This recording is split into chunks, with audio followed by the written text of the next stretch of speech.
지금 때가 때인 만큼 많은 사람들이, 국민들이 법에 대해서 지대한 관심을 갖는 것 같아요. 어제 아침에 인터넷 켜봤더니 어느 매체에 보도 제목이 탄핵 결정 나면 언제 떠나야 하나, 그래서 하도 어이가 없어가지고 이걸 질문이라고 하나, 거기다 썼어요. 바로 떠나는 것이다. 더 부연해서 설명하면 하룻밤도 더 자면 안 돼요. 바로 떠나는 거예요. 얼마 전에 출근길에 제 페이스북에 현미의 노래 하나를 링크해 놓았습니다. 떠날 때는 말없이.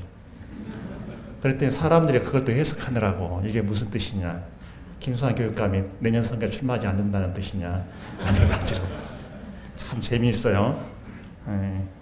그런 재미로 삽니다. 말 한마디 던져오면 여기저기 이런저런 해석을 하니까요. 오늘은 문학의 창을 통해서 본 법, 이런 식으로 한번 개념을 잡아봤습니다. 프란츠 카프카 잘 아시죠? 이분은 1883년생이더라고요. 태어난 곳은 프라하입니다. 두부체크가 그때 깃발을 들었죠. 프라하의 봄, 잘 아실 거예요. 거기서 태어났는데 어머니, 아버지 두 분 모두 유태계였고요. 당시 프라하에서는 유태인 중에서도 독일어권 유태인이 또 따로 있었던가 봅니다. 그래서 그 분위기에 젖어 살았습니다. 1906년에 프라하 대학교에서 법학 박사 학위를 취득을 했고요. 이분은 학위를 받고 나서 낮에는 보험회사에 가서 근무를 하고 또 저녁에는 문학 창작 작업을 계속했다고 합니다. 자신의 꿈은 문학 창작이었기 때문에 했다는 겁니다. 그분의 작품 굉장히 많죠. 다스 슐러스, 성, 워타일, 판결, 디페반둘롱, 변신, 여러 가지 그런 작품들이 있죠. 아마 그분의 단편 중에서 가장 짧은 것이 있다면 그것은 포어뎀 게제츠, 우리말로는 법 앞에서라고 번역됐죠. 영어로는 Before the Law가 되겠습니다. 이 작품을 이렇게 보면 그 등장인물의 이름은 나오지 않고요. 그 사람의 출신이 어떤 사람인가, 그리고 그 사람의 직책 이런 것만 나옵니다. 법으로 들어가는 문이 있는데 그 문에는 티어히터 문지기가 지키고 써 있습니다. 방을 지날 때마다 또 다른 문지기가 있는 거예요. 최하급자 문지기인 맨 첫 번째 문지기 말에 따르면 문지기 순서가 계속 들어가면 들어갈수록 힘이 더 막강해진다는 겁니다. 어느 시골 사람이 그 법으로 들어가는 문 앞에 왔습니다. 그래서 그 문지기에게 거기 들어가서 법을 좀 보게 해달라고 합니다. 그때 이 문지기가 말을 하죠. 가능은 하지만 지금은 아닙니다. 가능은 하지만 지금은 아닙니다. 라고 말을 해요. 독일 사람들이 이 작품을 분석해 놓은 걸 읽어보니까 여기에서 13마리 그거더라고요. 게보트 허용, 페어보트 금지. 우리 공무원들 일하면서 이거 많이 접할 겁니다. 이것은 허용됩니다. 이것은 안 됩니다. 바로 그 허용과 금지입니다. 날마다 의자에 앉아서 기다리는 겁니다. 근데 그 문지기는 문 앞에 정면을 막고 서 있는 것이 아니라 옆에 서 있는 거죠. 좀 힘센 사람이 밀고 들어갈 수도 있겠죠. 근데 계속해서 허락을 요청해요. 안 해줘요. 그때마다 지금은 아니라고 합니다. 그럼 원칙은 뭐겠습니까? 들어갈 수 있다. 예외는 지금은 들어갈 수 없다. 이게 바로 허용과 금지입니다. 그러나 들어갈 수 있는 것을 최대한으로 보장해 줘야 되고 들어갈 수 없는 것을 아주 극히 제한적으로 해석을 해줘야 되는 거죠. 나중에 안 되니까 이제 매수를 시작합니다. 가져온 것을 다 줍니다. 벗어서 주고 다 줘요. 그래도 끝까지 들어가라고 말을 안 하는 겁니다. 이제 기력이 완전히 쇠해져가지고 몇 년 지나서 그 문지기를 보다가 문지기가 입고 있던 그 털옷, 여기 깃에 벼룩이 한 마리 있는데 그 벼룩에게 하소연합니다. 나 좀 들어가게 해달라고. 그러다가 이제 진이 다 빠졌죠. 눈이 흐려졌어요. 그 순간에 자기의 상황이 한마디로 물음표가 찍히는 거예요. 여러 해를 두고 나 말고는 아무도 들여보내달라는 사람이 없으니 이게 어쩐 일이죠? 이렇게 물어봐요. 그 문지기에게. 그 문지기가 이렇게 대답을 합니다. 이곳에선 그 누구도 입장 허락을 받을 수 없었지. 이 입구는 오직 당신만을 위한 것이었으니까. 나는 이제 문을 닫고 가겠소. 이러면서 그 작품이 끝나는 겁니다.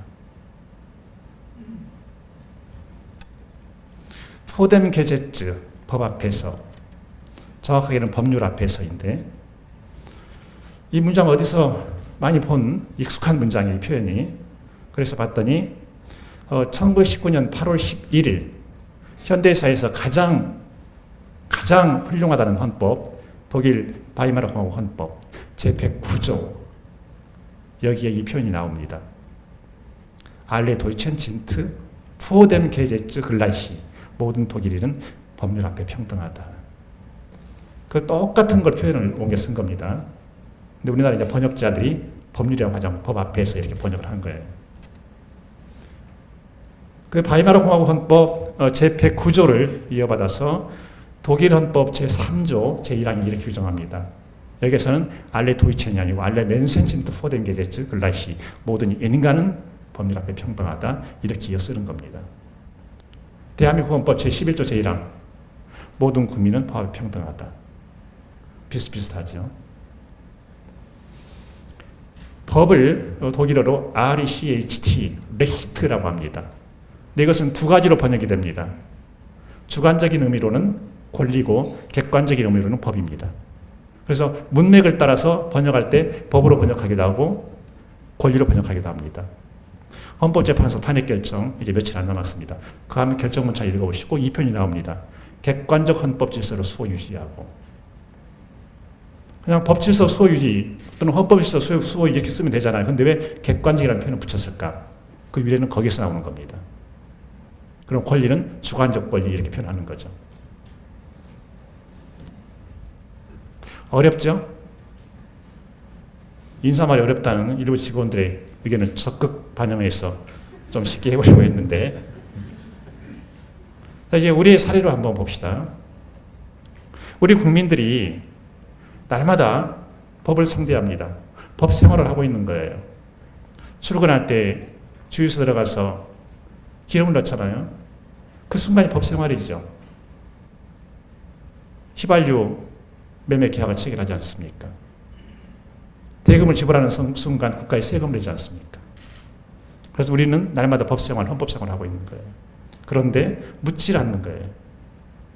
질문 없는 법 생활, 질문 없는 헌법 생활을 하는 겁니다. 그 사이에 무슨 일이 벌어집니까? 국가 권력의 난동이 벌어지는 겁니다. 시골에서 온 그 남자, 그 한 사람만 계속해서 그 청원을 했던 거야, 앞에 가서. 다른 모든 사람들은 그냥 그렇게 사는 겁니다. 그래서 마지막 정리된 질문이 바로 그겁니다. 이 여러 해를 두고 나 말고는 아무도 보내달라는 사람이 없으니 어쩐 일이지요? 이렇게 질문한 거예요. 우리가 법을 외면하고 법을 침묵하는 그 순간 우리가 살고 있는 공동체는 무너지게 되어 있습니다. 그 사이를 비집고 나쁜 권력자들이 국가를 더 흔들고 우리의 삶을 더 흔들고 우리 아이들의 앞길을 망치게 되어 있는 겁니다. 2017년 그 어느 해보다 우리는 법의 문을 향해서 우리의 시선을 둬야 되고 그리고 법의 문 속으로 들어가야 합니다.